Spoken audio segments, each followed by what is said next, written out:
Como alguém formado em medicina, a compreensão da complexidade, ordem e harmonia do corpo humano reforça minha fé num Criador.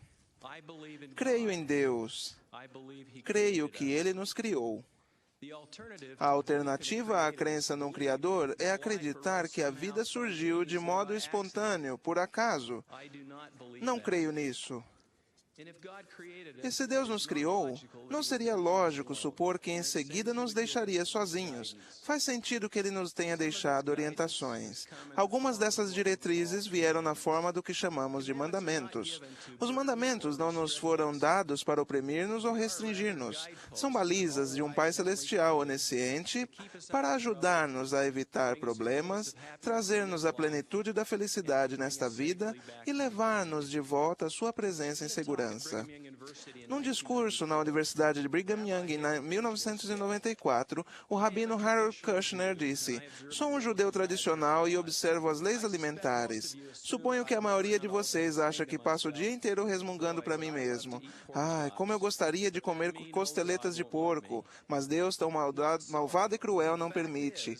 Não é nada disso. Na realidade, passo o dia dizendo: "Não é incrível? Há 5 bilhões de pessoas no planeta e Deus se importa com o que almoço e com o tipo de linguagem que uso. Não me sinto diminuído por ser instado a abster-me de certas coisas erradas. Na verdade, isso me torna uma pessoa melhor."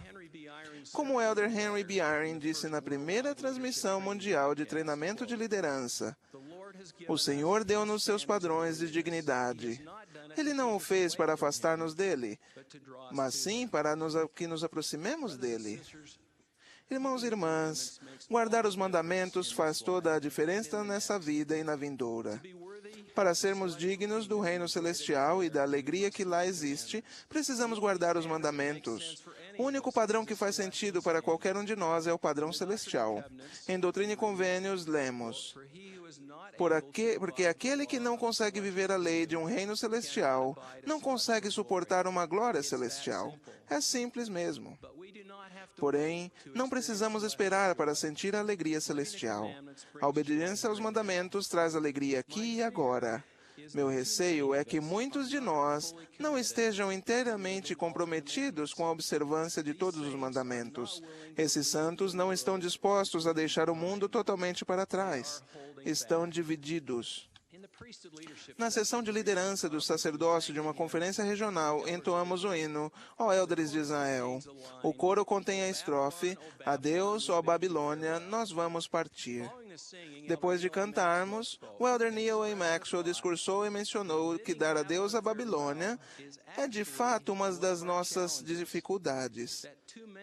Muitos de nós insistem em manter um pé no mundo. Não podemos manter um pé na igreja e outro no mundo. Um dos motivos é que os caminhos do mundo e da igreja estão divergindo rapidamente. Perderemos o equilíbrio. Sabemos que ninguém pode servir a 2 senhores. Alguns, temo eu, estão tentando fazer o que o presidente Marion G. Romanen descreveu como servir ao Senhor sem ofender ao diabo. O Salvador ensinou: "Vós sois o sal da terra, e se o sal for insípido, com que se há de salgar? Para nada mais presta, senão para se lançar fora e ser pisado pelos homens." Como perdemos o nosso sabor? Uma das formas é quando deixamos de ser diferentes do mundo. Muitos na igreja estão seguindo os rumos do mundo e tornando-se cada vez mais semelhantes a ele. Precisamos interromper esse processo.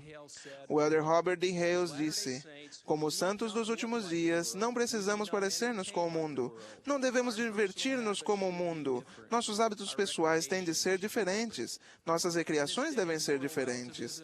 Nesta época de relativismo moral, devemos estar preparados para assumir as nossas posições e dizer: isto é certo e isto é errado.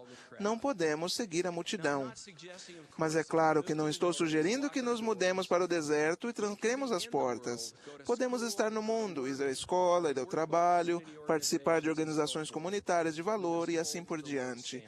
Mas devemos apegar-nos aos padrões do Senhor. Tenho um amigo querido que é um médico respeitado. Ele assina regularmente uma coluna numa publicação de saúde nacional. Com frequência aborda a nutrição. Ele tem um problema. Ele ama donuts, uma guloseima deliciosa, mas não considerada um dos alimentos mais nutritivos. Para resolver esse dilema, ele criou o que chama de teoria da nutrição 80-20. Ele diz que se agirmos bem 80% do tempo, podemos comer o que quisermos nos outros 20%. Embora isso seja aceitável na nutrição, o princípio 80-20 não o é em áreas como os jogos de azar, a pornografia ou a honestidade. Irmãos e irmãs, será que às vezes somos membros da igreja 80-20? Pense na irmã que santifica o dia do Senhor, a menos que precise comprar algo.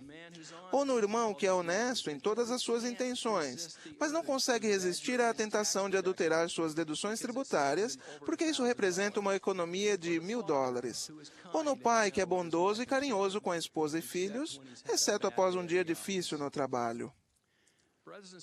Irmãos e irmãs, tiremos o pé de Babilônia. Não sejamos santos dos últimos dias, parciais, mas completos. Em Lucas 14:28, na versão inspirada de Joseph Smith, o Senhor disse: "Portanto, decidi em vosso coração a fazer as coisas que vos ensinarei e ordenarei." Adoro o verbo decidir. Irmãos, oro para que sejamos decididos. Há bênçãos preciosas que só nos advêm ao entregarmos o coração totalmente a Deus. O presidente Heber J. Grant disse: "Há somente um caminho seguro para os santos dos últimos dias, que é o caminho do dever." Não é testemunho, não são as manifestações maravilhosas, não é saber que o Evangelho de Jesus Cristo é verdadeiro, e não é realmente saber que o Salvador é o Redentor e que Joseph Smith foi o seu profeta que salvará vocês e eu, mas é guardando os mandamentos de Deus, levando a vida de um santo dos últimos dias. Então, jovens irmãos e irmãs, ao começarem a estabelecer suas prioridades na vida, lembrem-se de que a única verdadeira segurança na vida reside na obediência aos mandamentos. A segurança financeira e a posição social são vazias sem a retidão. Isso posso assegurar-lhes. Vocês viveram com o Pai Celestial na vida pré-mortal. Estavam com Ele. O seu Espírito sabe como é viver em esferas celestiais. Vocês nunca serão verdadeiramente felizes num ambiente que não seja celestial. Vocês têm conhecimento demais para isso. Este é um dos motivos pelos quais para vocês iniquidade nunca poderá ser felicidade. Como é maravilhoso decidir de uma vez por todas, no início da vida, o que vocês farão e o que não farão no tocante à honestidade, ao recato, à castidade, à palavra de sabedoria e ao casamento no templo. Irmãos e irmãs, permaneçam no caminho estreito e apertado. Não, permaneçam no meio do caminho estreito e apertado. Não fiquem à deriva, não vaguem a esmo. Não sejam negligentes, tenham cuidado. Lembre-se, não brinquem com o mal. Fiquem longe do território do diabo. Não deem a Satanás nenhuma vantagem. Viver os mandamentos trará a vocês a felicidade que muitos procuram em outros lugares. Assim como Elder Nelson disse dessa manhã, essa é a plenitude do Evangelho de Jesus Cristo, esta é a sua igreja. A restauração de fato aconteceu. Não há motivos para questionarmos. Sei que o presidente Gordon B. Hinckley é o profeta do Senhor hoje. Sou grato por estar ao lado dele e agradeço-lhe pelos seus ensinamentos, sua liderança e seu maravilhoso exemplo de força. Sei que Deus vive. Testifico que Jesus é o Cristo. Em nome de Jesus Cristo, amém.